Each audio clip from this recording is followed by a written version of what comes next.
Doctor Sabi YouTube channel choose about Sony A6000 mirrorless series to Sigma toilet 60mm f1.4 so lens unboxing review လုပ်မှာပါပထမဆုံးကျွန်တော်ပြောချင်တာကျွန်တော်ကင်မရာစားကိုင်တာမကြားသေးပါဘူး beginner တယောက်ပါအဲ့အတွက်ကျွန်တော် beginner အမြင်နဲ့ပဲပြောပါမယ်ဘူစားဖွင့်လိုက်ပြီဆိုရင်ထုံးစံတိုင်း warranty card တို့တောင်းရမယ်အညွှန်းတွေwarranty ရဲ့ location ပါညာဒီ server တွေပထမဆုံးတွေ့ရမှာပါ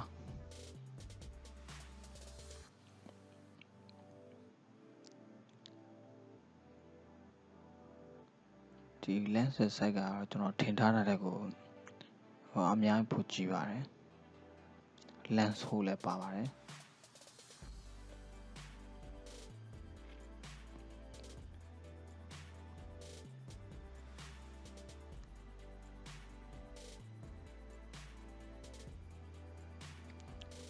Sigma ရဲ့ Sony A6000 series ရဲ့ထုတ်တဲ့ထဲမှာပထမဆုံး 60mm လည်းဖြစ်တယ်ပြီးတော့ aperture f1.4 ဆိုတာလည်းတော်တော်ရှားတဲ့lens မျိုးပါဒီ Sony အတွက် E-mount ကတော့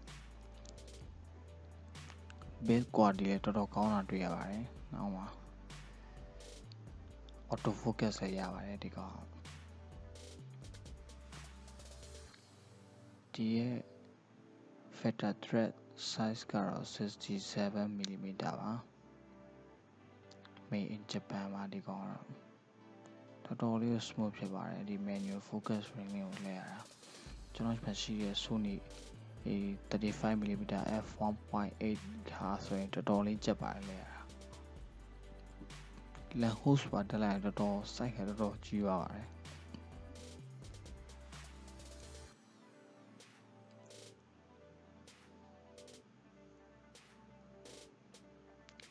ဒါကျွန်တော်ဒီမှာရှိတဲ့ Sony A6000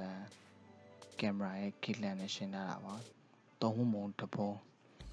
kit lens ကဒီနဲ့ရှင်းလိုက်ရင်သုံးပုံတစ်ပုံလောက်ပဲရှိပါတယ်